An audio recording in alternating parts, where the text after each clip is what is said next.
Race number 8 on the Aflac All-Pro Tour season would head to Kansas for the Best Buy 250. AAA Pole Award goes to 30th in points, Alicia Abbott. 32 cars in the points standing, so obviously Abbott's not having a good year. But she's looking to turn it around here for Opbank as she starts on the pole. Tony Short to her outside. Casey Littinger starts third. Zach McRae fourth, and that's David Hugar in the 6th car in 5th. Here we go already. Lap number 2. The 12 of Casey Littinger to the lead, and Littinger's been doing pretty well in that 12 car. Obviously has the win at Akron, but climbing in the point standings and doing really well. That whole team has just done well as a whole. After last year, they won the championship with Brad Curtis. That's Silver Green Racing, and 12 car looking to put them in victory lane once again. Emma Trout, speaking of victory lane, was our last week's winner at the Glen and has the points lead now. So Emma Trout looking to keep that points lead. She's running at the front of the field in that number 15 car for Legging Motorsports and doing quite well here in the early stages at Kansas. Hugar to the lead on lap number 5 as he passes Littinger in the 12, and that's Sarah Woods in the 18 battling now for second. Casey Anderson, the 83, gets into the 22 of Walter Green, Littinger's teammate. Green drives through the grass, and it looks like he's going to slide up the racetrack, and he's going to collect Todd Short in the 48 car.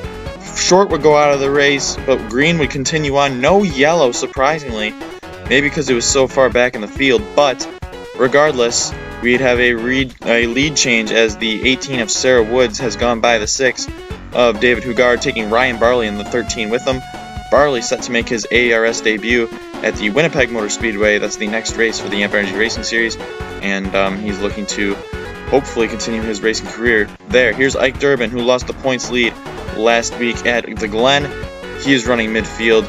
Behind him is the 50, formerly driven by Tyler Smith. He's done for the year. That is now piloted by Damian Miller for just this race. We'll see if any other drivers step into it. Damian Miller, a JM Motorsports driver in the Logitech series. So he's making his first career APT start. Clyde Lattinger has taken second and now first as he passes Sarah Woods on the inside of turn number 2. And down the back straightaway, the 51 car is going to clear the Monster Energy Chevrolet. That number 18 car is going to fall back to second, and now maybe third as he's under fire from David Hugar in the 6. That's Ryan Anderson in the 14 right behind them.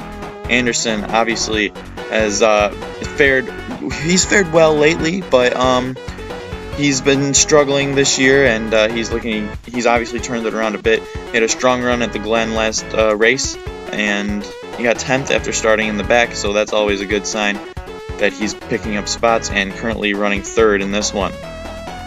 Woods goes back to the lead as he passes Lattinger, and we see the 14 car of Anderson follow through, and a 4-car train on the bottom is going to ditch Clyde Lattinger. He'll go from probably first to looks like around 5th or 6th as we see Greg Nee in the 6th position is closing in as well.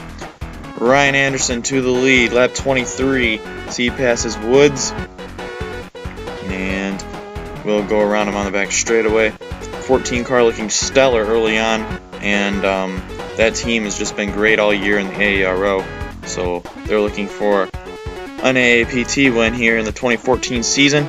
Sarah Woods back to the inside a couple laps later, but doesn't look like she's going to get it done. Anderson has a strong car, not letting the 18 underneath him, and we see David Hugar is now passing Clyde Lattinger for third. Clyde Lattinger obviously fell back a minute ago, but he's back up there now. Sarah Woods finally does pass the 14 of Ryan Anderson through 1 and 2. Excuse me, that's Joey Johnson, and he'll take David Hugar with him, and there they go into turn number 1. The 6 car on the apron a little bit, but don't know. Here's why. Scott O'Brien in the 49, very slow. Looks like he has a mechanical failure. And that 49 car for Webbler Motorsports, very slow on the apron, and he would need to get towed. Again, no caution would come out.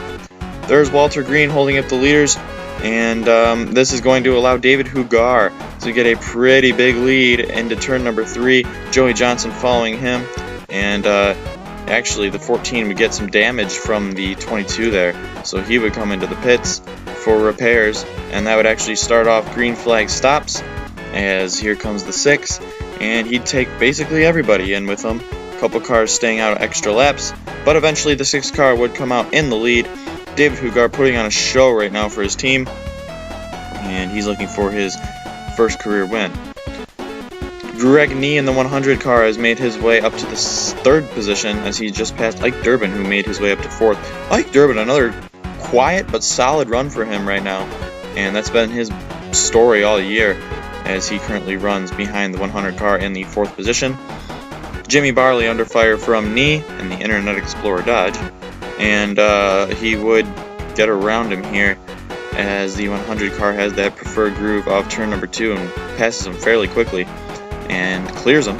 So, and while this is happening, the 6 of David Hugar has run into Walter Green once again, and you know he's going to be an obstacle all race as his car is very slow. But he continues to ride along in that number 22 car.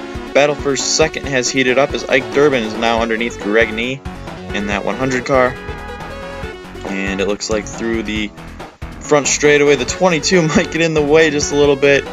And I don't know who he wants to hold up here, but Nee just doesn't look like he has a good enough grip up there or something. He'll fall back, but eventually he will get right back up there in the 2nd spot. And these guys continue to swap positions. Here we go again, 45 underneath the 100. And this would go on for quite a while, as we still have had no yellow. So it's pretty cool that these guys are still like together and still racing in a pack here.